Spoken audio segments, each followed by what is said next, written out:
A new exhibit is giving the public a taste of Queen Victoria's style circa 1850. The exhibit is not just about her taste and style, but also her influence on fashion and the impact of her style on clothing designs and creations in America. The Genesee Country Village and Museum is home to the newly opened costume exhibit, Victoria's Closet, Fashions of the 1850s. Joining me to share more and to discuss the relevance of such an exhibit in today's society is Patricia Tice, curator of the John L. Whaley Gallery at the Genesee Village Country and Museum, and Brandon Brooks, an intern for the gallery who assisted in the production of this exhibit. And welcome to both of you. It is great to have you here for a very exciting topic, I might say. Thank you. We're so pleased to be here. Oh, thank you. So this museum has 3,500 garments and accessories from mostly the 19th century, and many being featured in this new exhibit. And the first question I have is, because I've heard Antiques Roadshow call this one of the finest collections in North America. How did this collection come to be, and how did the museum get it? Well, this is the Susan Green collection. And Susan and her husband, who are from Alfred Station, New York, spent basically a good 25, 30 years putting this collection together. And what's great about it is it isn't necessarily haute couture. It is what average people, middle-class people would have worn for good and also for every day. So it's Sunday best and every day. So in terms of this particular exhibit, Victoria's Closet, tell me a little bit about it. Tell me where the idea came about to focus on this particular topic. And go ahead. Yeah, well, to be honest with you, it was inspired in part by the series on Victoria, but it was informed by the real-life diaries of Queen Victoria. And by reading the diaries, pardon the pun, but there are all of these interesting threads which really guided the research for the exhibit. Side by side, the material culture, the actual objects which carried those thoughts and trends out. So it was really a wonderful thing to be able to go through her diaries and hear her talk about Balbriggan stockings. And well, it turns out Balbriggan stockings, which were made in Ireland, were also sold in Western New York. And basically, the more things change, the more they stay the same. So if you have a famous person putting her stamp of approval or his stamp of approval on a product, guess what? It tends to go viral. Exactly. Only in the 1850s, it went viral by steamship. Wow. So Brandon, talk to me a little bit about Queen Victoria's style. What made her a quote-unquote style icon? Someone that really had great influence. Well, two of the great driving forces we study in the 1850s are this innovation, advances in technology, and a very natural reaction to change, which is looking back, so nostalgia. So with Queen Victoria, she and Albert purchased Balmoral Castle in the Scottish Highlands, and because of that, there was this revival, almost a fictionalized celebration of Scottish Highland culture. And part and parcel of that is tartans and plaids. So we see in the 1850s this proliferation of tartans and plaids throughout the United Kingdom, continental Europe, and of course the Americas. Well, what I would love to do is look at some images that we have, because I'm sure viewers are very curious, and we'll kind of go back and forth, explain a little bit about what we're seeing in each image and a little tidbit or nugget of information that you think would be good for a viewer to hear. So we've got the very first image that will pop up here. Patricia, tell me about this. Oh, this is, I think, what a lot of people think of when they start thinking about fashions before the Civil War. The very large bouffant skirt, which was supported by a cage crinoline, the technology you needed to get this look. And it was really a throwback, largely initiated by a friend of Victoria's, Empress Eugenie, to the 18th century. And if you look at some of the styles, you see very French influence from the 1750s, the time of Madame de Pompadour, and also later on Marie Antoinette. And Eugenie just was like the Princess Diana of the time. And it's, I mean, one thing that I think is really fun is she and Victoria were quite good friends. And when Eugenie comes to England and sets foot on English soil, she's wearing tartan. When Victoria goes to Paris, she's wearing a Paris dress. So it's fashion of diplomacy, too. So we're seeing these large skirts and luxurious fabrics like different types of silks and mousselines and barages and very, very fine cloth, which was able to take the really vivid colors that they were developing in the dye industries of the time. Okay, let's take a look at the next image that we have here. Brandon, tell us about this. So what we see here on the petticoat in the back as well as the sash on the child is the Royal Stuart tartan. So one of the main differences between tartans and plaids, although they may look incredibly similar or identical, is that tartans are associated with a specific clan or house within the Scottish culture. So we can think of it as almost a sigil for one of the houses on Game of Thrones. So each house would have, or each clan rather, would have their own tartan. There'd be a dress tartan, a hunting tartan, a tartan for war. And these were easily identifiable to the people of the Scottish Highlands. And they became incredibly popular for children, for adults, men and women. So it really is an ageless, a genderless pattern, fashion.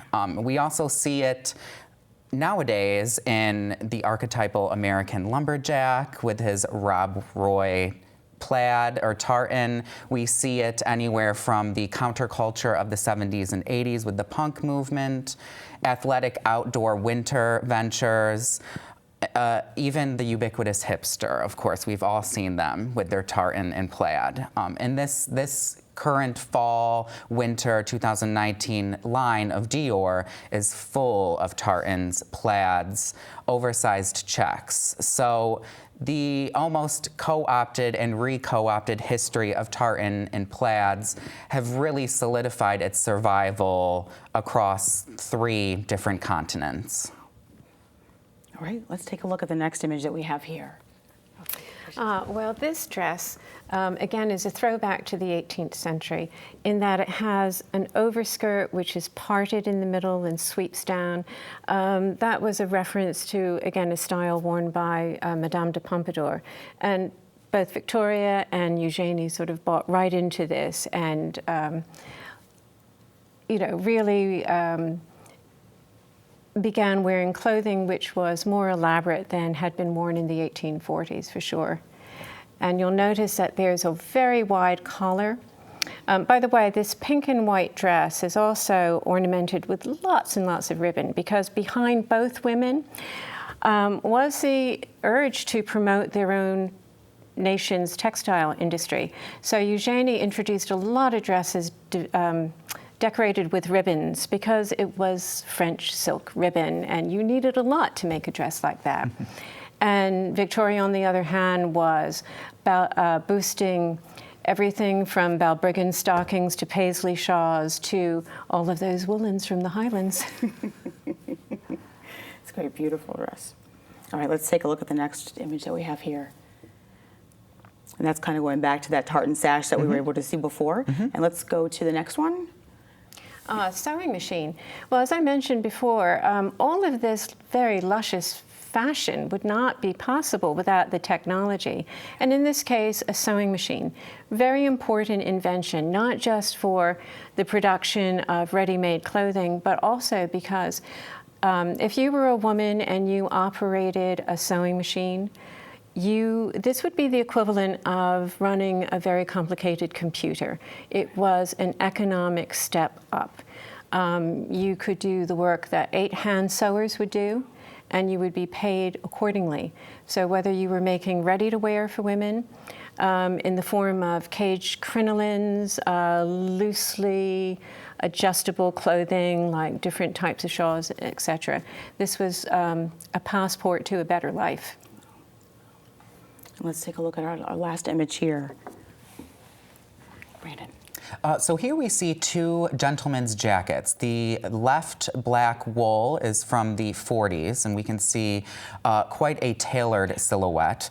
The jacket on the right is much looser, from the 1850s, made of piña cloth. Now, piña cloth, as the name denotes, is derived from fibers in the pineapple leaf, if you can believe that.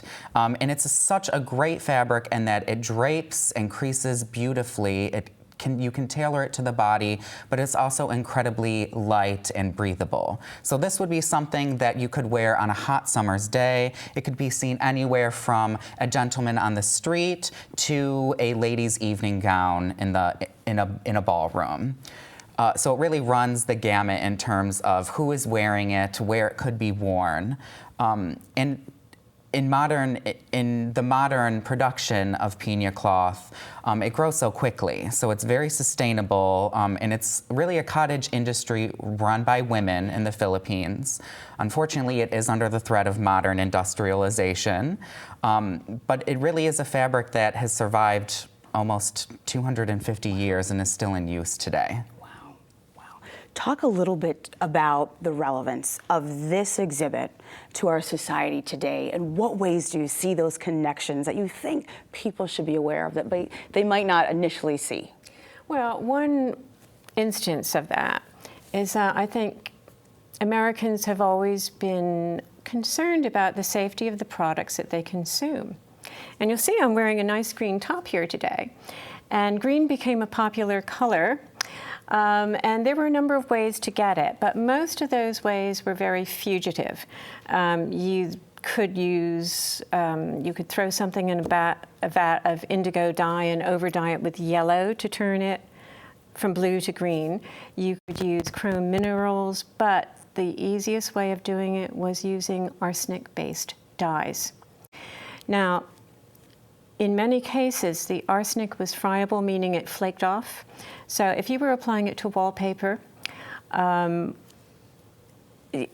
up against it, you could absorb arsenic into your skin. And if you're wearing green socks, which were dyed by arsenic, or perhaps green gloves, or if you were, more importantly, a worker who worked constantly with arsenic, it could cause quite a sickness and in some cases death. And the flower girls, meaning the girls who made artificial flowers and they were using velvet stems which had a top dusting of green arsenic-based dye, they were the ones who suffered, along with the printers and the dyers who worked with these materials. And as early as the 1850s, there were people in Germany and in London writing to people over here saying, this is a real problem, it's a threat to health. And unfortunately, both people in the United States and Britain, they continued to use it until about the 1890s. So, you know, you see this parallel all the time. The other thing, which I think is pretty interesting, is in the 1850s, it was fashionable to wear a mantle. And this is very loosely fitting. So they came over from Paris and they were basically run up and copied the next day. They were in the streets from American seamstresses, so nothing really changes. We have to close for now, but a huge thank you to Patricia Tice and Brandon Brooks of the Genesee Country Village and Museum for sharing your time and your expertise with us. So the latest costume exhibit for the museum, Victoria's Closet, Fashions of the 1850s, is now open. To learn more or to check out exhibit hours, go to gcv.org.